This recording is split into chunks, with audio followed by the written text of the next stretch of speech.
Israel's ruling coalition is in high spirits. After the Knesset gave its green light to the national budget, apart from the expected infrastructure and healthcare spending, this budget has set aside a hefty amount for the ultra-right.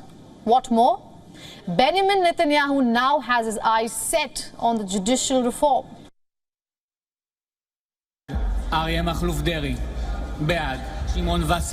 What was expected as respite for Prime Minister Benjamin Netanyahu has charged the streets once again.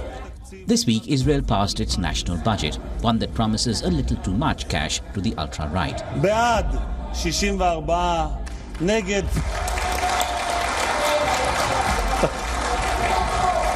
56.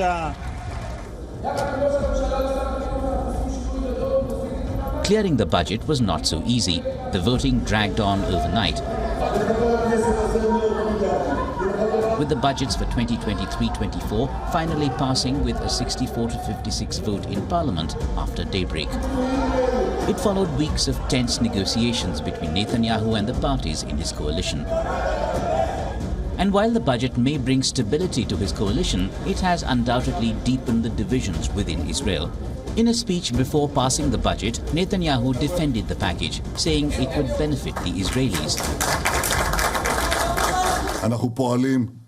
We are working on all fields. We will work to fight the cost of living. We'll surprise opposition with our struggle in all fields of infrastructure, transportation and education.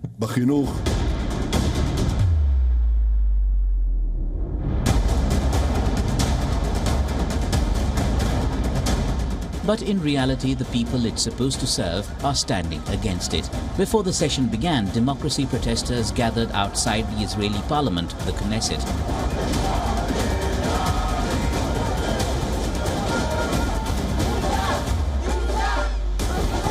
They were raising their voice against its inflated allocations for ultra-Orthodox institutions at the expense of secular Israelis.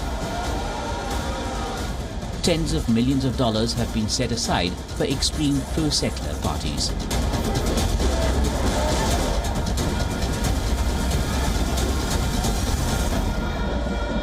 The budget is not allocated for building bridges or building schools or supporting higher education.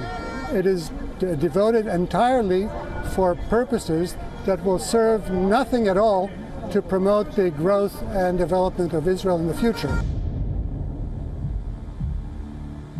The new budget has been criticized for allocating nearly $4 billion in discretionary funds. Much of it is for ultra-Orthodox and pro-settler parties. Finance Minister Bezalel Smotrich, a settler leader, has said he hopes to double the population of West Bank settlers in the coming years. Opposition leader and former Prime Minister Yair Lapid has denounced the budget as well. He called it a breach of contract with Israel's citizens, warning that the future generations will pay for it. Giving extra money to the far right is not all that infuriated the Israeli protesters. Bibi hinted that with the money now through, he will resume his judicial overhaul push. Talking to an Israeli broadcaster, Netanyahu was asked if reforms were back on the agenda. His answer, certainly, but we are trying to reach an understanding in the compromise talks. I hope we will succeed. Bibi introduced the overhaul in January. It triggered the biggest protest Israel has witnessed to date. Every week, hundreds and thousands stood up in arms against the overhaul. Netanyahu kept on pushing his view. He says the reform would limit some Supreme Court powers. It will give the coalition greater control over appointments to the bench. It aims to redress decades of overreach by the judiciary and to balance out branches of government. But those standing against it say otherwise. Critics have expressed concern over a threat to the court's independence by the Prime Minister. And to note, Netanyahu himself is on trial on graft charges he denies. On clearing the budget, Netanyahu tweeted that he achieved what he aimed for, but consciously ignored the toll his aims have taken on the Israeli society.